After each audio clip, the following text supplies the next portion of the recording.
A escrita foi introduzida no continente europeu pelos fenícios na Idade do Bronze. Os antigos micênicos, minoicos e gregos desenvolveram seus próprios alfabetos a partir do sistema fenício. A escrita se espalhou rapidamente por todo o Mediterrâneo. As letras inventadas pelos romanos ainda são usadas na maior parte da Europa hoje. Como muitos desenvolvimentos, no entanto, a escrita levou mais tempo para chegar ao povo do norte da Europa. Quando isso aconteceu, o povo germânico criou sua própria forma de escrita. As runas foram criadas na era romana para escrever as primeiras formas da língua germânica. Eles acabaram sendo usados pelos nórdicos, anglo-saxões e outros povos da região.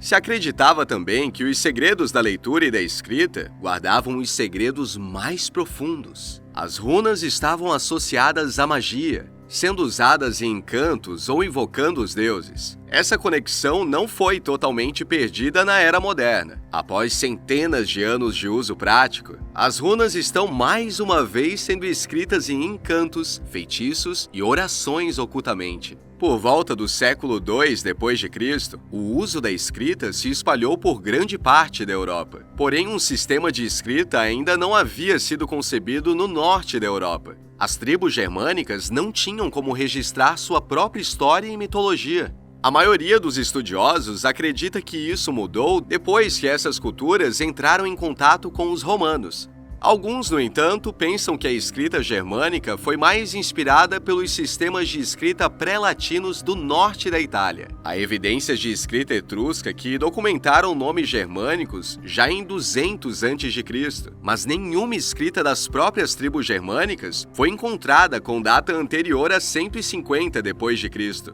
As runas foram, como outros primeiros sistemas de escrita, projetadas para serem facilmente inscritas em madeira e pedra. Eles consistiam principalmente em linhas retas, embora alguns sons fossem representados por formas circulares. Na maioria das vezes, essas linhas corriam na diagonal e na vertical, em vez de na horizontal.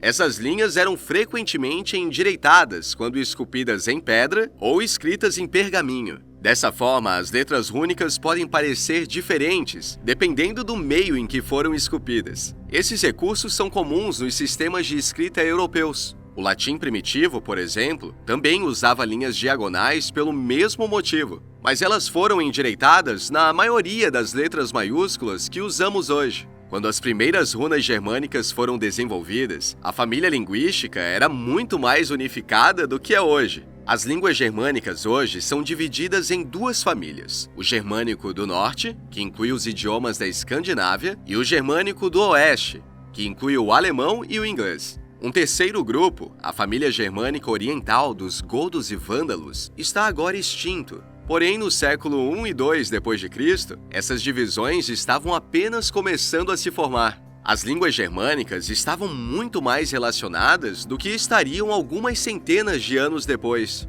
Por conta da forte similaridade dessas línguas, o uso de runas foi capaz de se espalhar rapidamente e quase sem problemas entre os diferentes grupos germânicos. Assim, as runas se espalharam pelo norte e centro da Europa muito rapidamente. O alfabeto rúnico mais antigo conhecido se chama Elder Futhark e, segundo fontes, não foi totalmente padronizado. As runas eram uma maneira prática de escrever em línguas germânicas, mas na época do povo nórdico, elas eram consideradas em termos muito mais mágicos. Há evidências na escrita nórdica de que as próprias runas eram consideradas símbolos de magia. A palavra runa vem de uma antiga palavra germânica que significa escondido ou segredo. Embora isso possa ter implicado que apenas certas pessoas foram ensinadas a ler e escrever, esse significado acabou levando à crença de que as próprias runas tinham significados ocultos. Essa crença provavelmente foi difundida em todas as culturas que usavam runas, mas é especialmente bem atestada na poesia e nas inscrições nórdicas. Muitas inscrições rúnicas primitivas parecem ser de natureza mágica. Palavras associadas a encantos ou proteção ocorrem com frequência. Muitos pesquisadores acreditam que as runas foram usadas na adivinhação, mas os escritos nórdicos existentes não deixam isso claro. Embora as runas sejam frequentemente mencionadas na escrita nórdica, nenhuma instrução clara é dada quanto ao seu uso mágico. Poetas posteriores, no entanto, deixaram claro que havia alguma ligação entre as runas e o conhecimento mágico. Na mitologia, Odin se sacrificou pendurado por 9 dias nos galhos de Yggdrasil.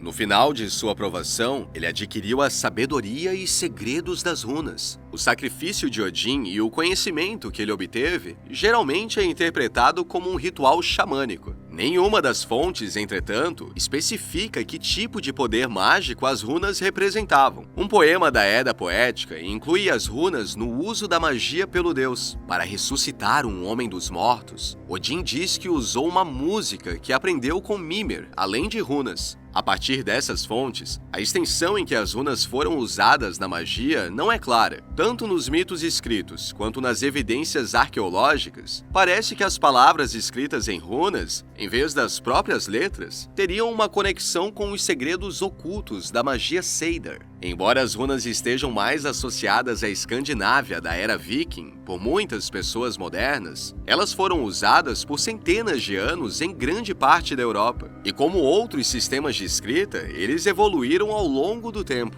O primeiro conjunto completo de letras rúnicas do Elder Futhark, datado de aproximadamente 400 d.C., contém 24 símbolos individuais. Enquanto algumas runas individuais tinham variações locais, o Futhark como um todo pode ser visto em todo o norte da Europa. O Elder Futhark estava em uso do século II ao século VIII d.C. Isso significa que os primeiros invasores da era viking podem ter usado essa forma de escrita, mas não durou ao longo da era. Ao todo, pelo menos 6 alfabetos rúnicos são conhecidos por terem sido usados ao longo de mais de 1500 anos. Evidência de pelo menos uma forma adicional, usada pelos godos, foi encontrada, mas não é completa o suficiente para ser definida como um alfabeto completamente separado. Runas de várias formas estavam em uso constante por mais de 1800 anos. Embora seu uso tenha desaparecido em grande parte com a introdução do latim pela Igreja Cristã, elas permaneceram em uso local em algumas áreas até o início da Era Moderna. Mesmo quando o uso de runas na vida cotidiana desapareceu, no entanto, cresceu o interesse em revivê-las. Em alguns contextos modernos, esse renascimento está ligado à antiga crença na magia das runas. Muitos escritos rúnicos modernos são baseados nas obras de místicos alemães e austríacos do século XX. Desde o século XVIII, o misticismo alemão e o nacionalismo se combinaram no estudo da cultura germânica pré-cristã. Esse interesse cresceu até o início do século XX, quando a magia rúnica foi revivida. O ocultista austríaco Guido von List publicou um novo alfabeto rúnico em 1908. Ele afirmou que, como Odin, os segredos da magia antiga foram revelados a ele quando ele ficou temporariamente cego em 1902. As 18 runas Armenen de List combinaram formas e sons das línguas germânicas antigas. 3 décadas depois, Carl Maria Williger afirmou basear outro novo sistema na filosofia rúnica que aprendera com seu avô anos antes. Embora ele tenha rejeitado as linhas rúnicas de List, as de Williger tinham semelhanças impressionantes. Williger criou 24 runas que foram baseadas no Elder Futhark. Assim como List, ele também adicionou algumas letras novas. List e Williger estavam ambos envolvidos no movimento Volkisch, que usava a antiga cultura germânica para promover a identidade nacionalista moderna. Suas runas e parte do misticismo associado a elas foram adotadas no simbolismo da era nazista. Após a Segunda Guerra Mundial, o movimento Volkisch perdeu popularidade, mas o interesse pela cultura germânica antiga permaneceu. As runas reimaginadas de List e Williger permaneceram populares nas crescentes crenças ocultistas e neopagãs da nova era. Essas runas modernas geralmente não são incluídas em listas de alfabetos rúnicos históricos, porque não são usadas como sistemas de escrita funcionais. Em vez disso, eles foram adotados por praticantes modernos do que eles acreditam ser uma forma antiga de magia.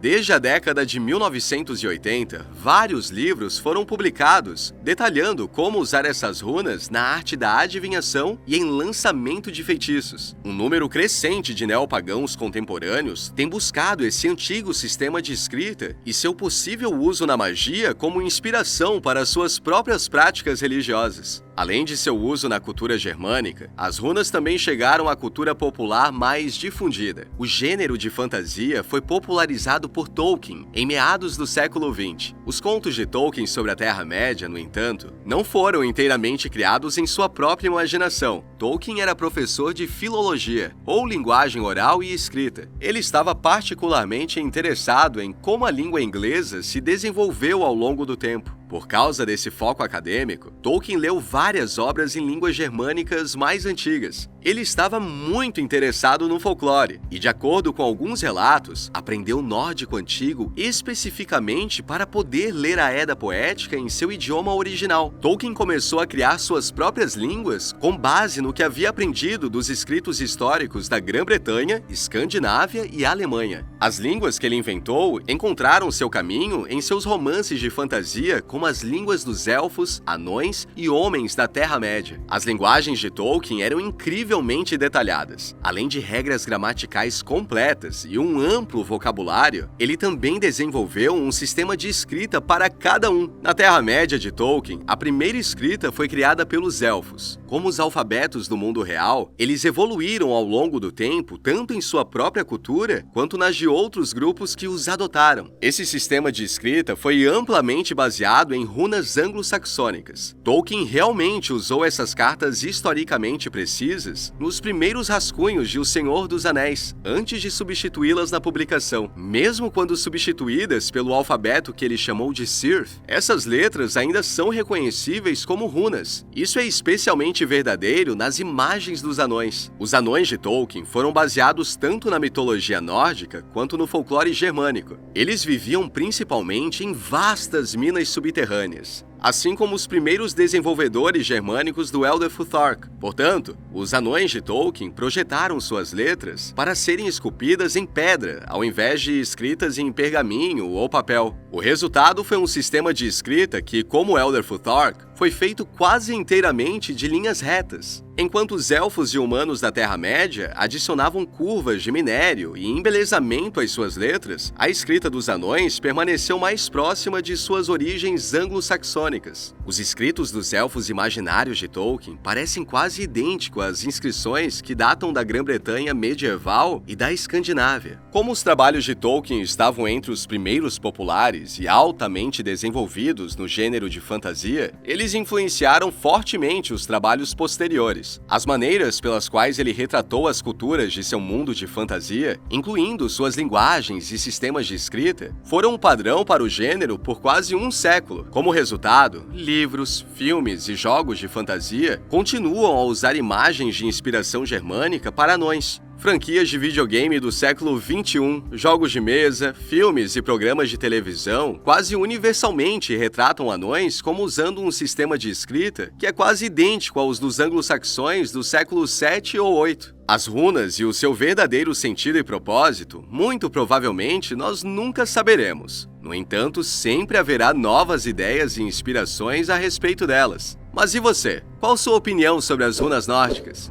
Deixe aqui nos comentários a sua resposta. Não esqueça de deixar o seu like e inscrever-se no canal para ficar atento sobre o imenso universo mitológico.